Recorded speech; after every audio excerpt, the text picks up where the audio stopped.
Pag may problema kayo sa engine mount, as much as possible, ipagawa nyo kagad. Kasi ang problema dyan, pag hindi nyo yan pinagawa, pwedeng yung ayos na ibang engine mount madamay. Pero on the idea, as much as possible, pag may nasira tayong isang engine mount, mas better na isang set yung pinapalitan natin para siguradong maayos at maganda yung vibration ng ating sasakyan. Hello mga paps, I'm Kuya Shane at naka-receive tayo ng question na related sa engine mount at kung pwede daw bang itakbo kahit may isang sirang engine mount. Okay, technically po pwede naman, wala namang problema doon. Kung minor pa lang naman yung problema, pwede naman nating itakbo yan. Pero yun nga, as soon as possible, better na ipagawa rin natin kaagad. Kasi pag hindi natin pinagawa yan, may tendency na idamay o madamay yung mga ayos. So yun yung problema kung sakali man na nasisiraan tayo ng engine mount. Usually naman ito namang mga engine mount natin o yung support sa engine is maglalas yan ng more than 80,000 kilometers or 5 years. Meron nga umaabot pa ng 100,000 kilometers. So matagal naman yan. And kung ako ang tatanungin kung kaya at afford naman, better na original yung bibilhin ninyong support kung magpapalit man kayo at isang set. Okay, kasi iba talaga yung pagkagoma nung mga original. So, doon talaga mas less yung vibration. Pero, suggestion ko na rin sa inyo, kung automatic yung kotse ninyo, better na original talaga yung ilalagay ninyo. Kasi, most of the time, hindi talaga nan makuha nung mga replacement o kumbaga kung ipapagawa man, kasi meron din mga nagre-rebushing. Most of the time, hindi talaga nila makuha yung tamang vibration. And actually, pag automatic ang kotse, lagi nilang ina-advise yan na hindi nila magagaranteed na maayos nila. Okay? O mababalik nila doon sa dati. So, ganun lagi yon. Pero, yung mga replacement, alanganin din. Pero sa mga manual, okay lang kahit ipa-rebushing mo yan. Kasi, hindi ganun kaselan Hindi ganun kaselan yung vibration sa manual. Pero sa automatic, medyo ramdam mo talaga pag replacement or original yung ilalagay. Pero ito yung magiging suggestion ko sa inyo, kung tipid mode talaga, ako on my own experience, most of the time ang mahal kasi dyan yung engine support. So sa engine support, okay naman kahit replacement. Pero pag automatic yung kotse ninyo, I suggest pag yung sa transmission support ang usapan, dapat original yung ilalagay ninyo. So yan yung suggestion ko sa inyo. Yung rebushing, last option na lang yan. Kung wala na talaga kayong mahanap. Kasi iba ang sasabihin, hindi, mas matigas kasi yung rebushing mas mas maganda yon, mas magtatagal. Oo, pwede naman. Pwedeng mas matigas nga yun. Pero ang problema kasi doon is, pag mas matigas kasi yan, pwedeng mas ma-vibrate.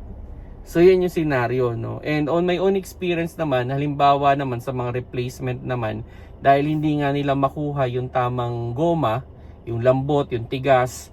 So it's either magiging sobrang vibrate or magiging masyado ring loose. So talagang talagang may certain na talaga yan, yung tinatawag na vibration o yung tigas ng goma.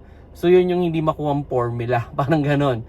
And syempre, yung paggagawa rin, 'di ba? May specific din yan na way ng paggagawa, hindi talaga makuha. Kaya ang nangyayari, it's either sobrang tigas or sobrang lambot, So iba talaga pag original. So ano ba yung mga indication Halimbawa sa mga front wheel drive, ang posisyon niyan, yung engine support natin nandito yan sa may passenger side. So halimbawa, nag-start tayo ng sasakyan, tapos nakaramdam tayo ng malakas na vibration sa may passenger side. Okay? Posibleng engine support yan. Yan, engine support pag nandito sa passenger side. Now, pag andito halimbawa, kumambyo naman tayo, sa automatic to, sa automatic, kumambyo tayo ng reverse.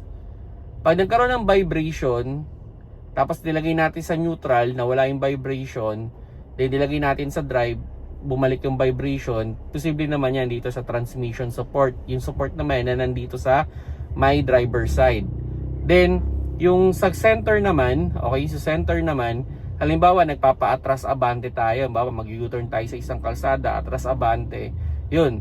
Pag kumakalabog naman yung makina natin, parang nag-uurong sulong, yung parang pagcambio natin ng drive, then biglang pasok ng reverse, biglang parang parang kumalabog yung makina natin, usually center support yon. Pero again, pag nagpapalit kasi nito, dapat isang set. Yan ang pinaka-idea, no? Isang set lagi. Kasi, halimbawa, sira yung engine support mo. So, magbabibrate yan, di ba? So, ngayon, dahil malakas yung vibration nun, pati yung transmission tsaka yung center, madadama yan. So, kumbaga, mas mabilis mapupunit yung ating center o yung ating center tsaka yung transmission. O ganoon din naman pag sa transmission support, pag matakas yung vibration yan, madadamay din yung engine support tsaka yung center support. So, ganun siya, no? Yun yung mga way to indicate, no, kung ano ba talaga yung may problema. So, as much as possible, original talaga. Yun talaga yun. So, yun nga, sabi ko nga, 80,000 kilometers. Yung iba umabot ng 100,000 kilometers, okay naman. Pero usually, sa experience ko, mga 80,000, dyan yung mag-uumpisa. Actually, sa engine support, usually yung iba niyan, merong mga ano yan may parang bilog. Hanggat hindi dun pumapatong yung engine, ibig sabihin okay pa. Pero once na hindi mo na maikot yung bilog na yon, okay, yung nasa engine support na yon, ibig sabihin, nakalapat na talaga yung makina dun yung engine support, nakalapat na talaga. So, magbabibrate na talaga, madadamay na talaga yung ating sasakyan. And hindi rin maganda kasi nga, pag continuous nyo kasing ginagamit na sira yung mga engine support natin, may tendency din na baka kumalas yan. Pero napaka-rare naman mangyari nun. Masisisigo talagang sobrang vibrate na nung inyong makina bago nyo makakuha yun.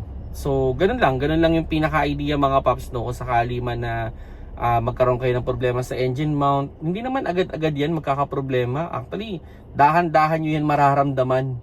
Hindi naman halos instantly yung problema yan. Dahan-dahan. Then, eventually, pag na-evaluate naman, nakita naman na may punit na o may mga crack na or sobrang loose, sobrang lambot, ayun, pwede na kayo suggest ng mechanic ninyo na palitan.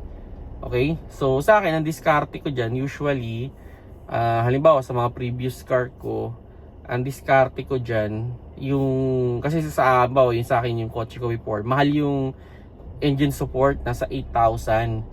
Pero makakabili lang naman ako ng replacement na nasa 2,000. So, ginagawa ko, bibili na lang ako ng replacement. Pero dun sa transmission support ko, dahil automatic yung kotse ko, so original talaga yung preferred ko. Pero mas mura kasi yung transmission support sa kotse ko before, na para nasa 1,000 lang yung difference. So, hindi na ako nanghihinayang na original ng transmission support. Sa center naman, halos 500 lang yung difference. So, original na rin yung kinukuha ko. So, ganun. Maganda aralin ninyo. Sa online naman, usually available naman yung mga parts na yan para magkaroon kayo ng idea kung magkano ba talaga yung pagpapalit. Yan. Kumbaga, sa akin, ganun. Nire-research ko muna. Nakikita ko naman niya kung magkano yung presyo. At iniisa-isa ko na rin minsan, iniisa-isa kong bilhin para hindi rin masyadong malaki yung gastos. Then yun, o-ordering ko na lang siya pa isa-isa minsan. Then yun, okay na, di ba? At least nakahanda na ako. So yun mga paps, no, pwede namang itakbo, pero sana as soon as possible palitan natin. And as much as possible, isang set lagi yung pagpapalit. At kung maaari, original ang lagi nating bilhin para sigurado maganda yung vibration o hindi natin ma-feel yung vibration ng ating makina. Kung nagustuhan natin yung video, paki-like na lang mga paps, at kung may suggestion kayo or comment, i-comment nyo na lang. Salamat sa panonood. Keep safe mga paps.